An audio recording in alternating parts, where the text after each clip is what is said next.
হয় যাওক সমগ্ৰ অসমৰ যি টুৰিষ্ট গাইডসকল আছে সেই টুৰিষ্ট গাইডসকল শিৱসাগৰত আহি বাহৰ পাতি আছেহি আৰু সেই টুৰিষ্ট গাইডসকল আজি আহি উপস্থিত হৈছে পানীদিহিং পক্ষী অভয়াৰণ্যত। মই কেমেৰা সহযোগীক সমগ্ৰ দৃশ্য দেখুৱাবলৈ অনুৰোধ জনাইছোঁ।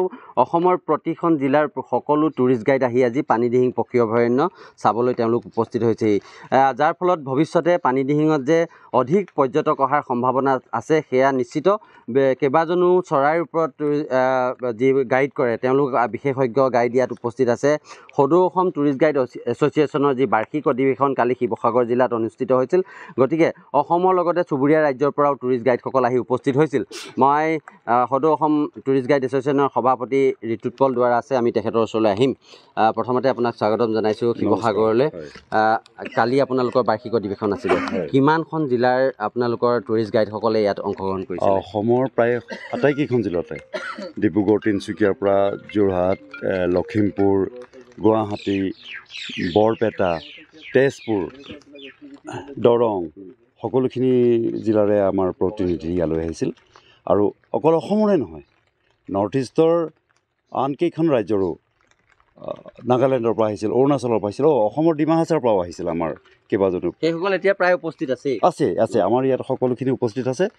আৰু আমাৰ উদ্দেশ্যটা আছিল যে আমাৰ প্ৰথম বৰ্ষপতি বছৰটোত আমাৰ মূল মন্ত্ৰ হৈছে এনকাৰেজিং ৰেছপনচিবল টুৰিজিম আৰু কমিউনিটি টুৰিজিম। গতিকে আমি গ্ৰাম্য পৰ্যটনৰ ক্ষেত্ৰত কি কৰিব পাৰোঁ।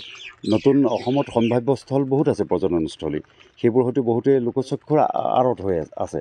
গতিকে আমাৰ উদ্দেশ্য আছিল যে সেইখিনি ৰাইজৰ আগলৈ উলিয়াই পেলাই আমি কিদৰে প্ৰচাৰ কৰিব পাৰোঁ।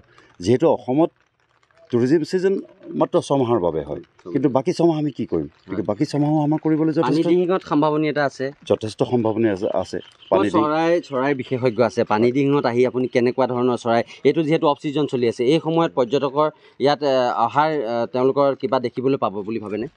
মানে কথাটো এনেকুৱা ধৰণৰ হ'ল, পানীদিহিঙৰ যিটো অভাৰঅল এনভাইৰমেণ্ট, এইটো চাই এনেকুৱা লাগিছে যে আমাৰ দীপৰ বিলেই হওক বা মাগুৰী বিল হওক বা কাজিৰঙাৰ যিবিলাক বিলত যিখিনি বিশেষত্ব আছে, এই একেখিনি বিশেষত্ব ইয়াতো আছে।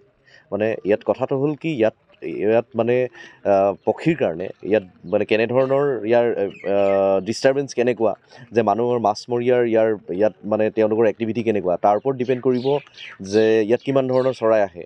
আমি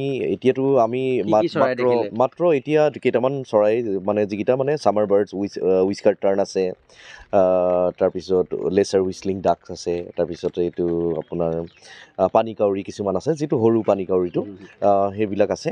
কিন্তু আমি যদি ইয়াক আমি মাগুৰী বিলৰ লগত কম্পেয়াৰ কৰোঁ, তেতিয়াহ'লে কি হ'ব, আমি ভাবিছোঁ যে আমি শীতকালত আকৌ আহিম, আমি আহি এটা ছাৰ্ভে কৰিমহি। তেতিয়া আমি আশা কৰিছোঁ ইয়াত মোৰ দেন 200 স্পেচিছ আমি ইয়াত পাম। নিশ্চিতভাৱে ধন্যবাদ জনাইছোঁ। মই ইতিমধ্যে জনাইছোঁ যে অসমৰ বিভিন্ন প্ৰান্তৰ লগতে চুবুৰীয়া ৰাজ্যৰ টুৰিষ্টসকল আছে। মই আপোনাৰ ওচৰলৈ আহিছোঁ, আপুনি ক'ৰ পৰা আহিছে? মই ওদালগুৰিৰ পৰা আহিছোঁ। মই টুৰিষ্ট গাইড হওঁ। এনে মই ভাল লাগিছে শিৱসাগৰ আহি। যোৱাকালিৰ পৰা মই যিটো আটাগুৱা অৰ্থাৎ all Assam tourist guide association, যিটো ফাৰ্ষ্ট SGM হৈ গ'ল, তাতে আহি খুব ভাল লাগিলে। আৰু এতিয়া শিৱসাগৰ যিটো টুৰিষ্ট গাইড এছ'চিয়েশ্যন আছে, সিহঁতে যিটো আয়োজন কৰিছে, যিটো এৰেঞ্জমেণ্ট কৰিছোঁ, যিটো টেকনিকেল এটা টুৰ এটা কৰিছে, খুব ভাল লাগি আছে। আৰু ইয়াত আহি যথেষ্ট আমি যিটো আমি ফেম কৰিছোঁ, আমি যথেষ্ট পানীদিহিং বোলে এইটোতো শুনি আছিলোঁ, কিন্তু আজি নিজ চকুতে চালে, আৰু আমি সঁচাকৈ এইটো ভাল লাগিছে। আৰু ধন্যবাদ জনাইছোঁ। এগৰাকী মই মহিলা দেখুৱাইছোঁ। বাইদেউ ক'ৰ পৰা আহিছে আপুনি? মই গুৱাহাটীৰ পৰা আহিছোঁ। গুৱাহাটীৰ পৰা আহিছে না? আৰু দাদা ক'ৰ পৰা আহিছে? মই হেৰিৰ পৰা আহিছোঁ, গুৱাহাটীৰ পৰা আহিছোঁ। তুমি ক'ৰ পৰা আহিছা? গুৱাহাটীৰ পৰা আহিছোঁ।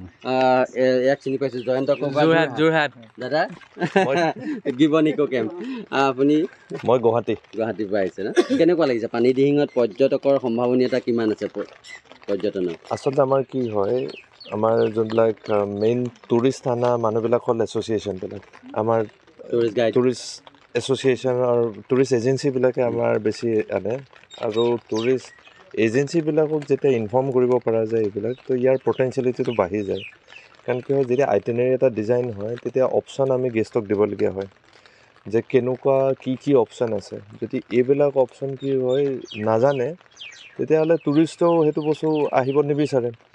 আৰু তাৰ কাৰণে কি হয় গাইডছবিলাকে আমি যেতিয়া গাইডবিলাকে ইনফৰ্ম থাকোঁ তেতিয়া কি আমি এজেঞ্চিবিলাকক ইনফৰ্ম কৰিব পাৰোঁ এই এজেঞ্চিবিলাকে তেতিয়া ইহঁতি বেপাৰত ইউজ কৰিব পাৰে বেপাৰ যেতিয়া যেনেকৈ ট্ৰেড ফেয়াৰবিলাক থাকে তাহাঁতিলৈ যায় তাহাঁতি গৈ যিমান এক্সপ'জাৰ দিব এই এৰিয়াটোৰ বিষয়ে তো আমি এতিয়া যিমানখিনি গাইড ইয়াত জমা হ'লোঁ তেতিয়া আমি চবেই কিছুমান পাৰ্টিকুলাৰ এজেঞ্চিজবিলাকৰ লগত কাম কৰি থাকোঁ আমি তাহাঁতক গৈ পেলাই ইনফৰ্ম কৰিব পাৰোঁ যে ঠিক আছে আপোনালোকে এই এৰিয়াবিলাক ইনক্লুড কৰক আপোনাৰ নিশ্চিত কথাটো আমি এনেধৰণে ক'ব পাৰোঁ যে হজৰত মহম্মদৰ যিটো মিঠাই খোৱা কাহিনীটো আপোনালোকে সকলোৱে জানে যে মিঠাই তেওঁৰ ল'ৰাজনক এৰুৱাবলৈ আগতে নিজেই মিঠাই খাবলৈ এৰিছিলে সেই তেনেদৰে টুৰিষ্ট গাইডসকলে আজি নিজেই আহি পানীদিহিং পক্ষী অভয়াৰণ্য তেওঁলোকে পৰিদৰ্শন কৰিছে তাৰ পাছত তেওঁলোকে পৰ্যটকক ক'ব পাৰিব যে পানীদিহিঙলৈ যাওক আৰু এইটো এটা চাবলগীয়া ডেষ্টিনেশ্যন আজি অসমৰ বিভিন্ন টুৰিষ্ট গাইডসকল আহি পানীদিহিঙত উপস্থিত হৈছে নিশ্চিতভাৱে এদিন পানীদিহিং এটা পৰ্যটনৰ আকৰ্ষণীয় স্থলী হৈ উঠিব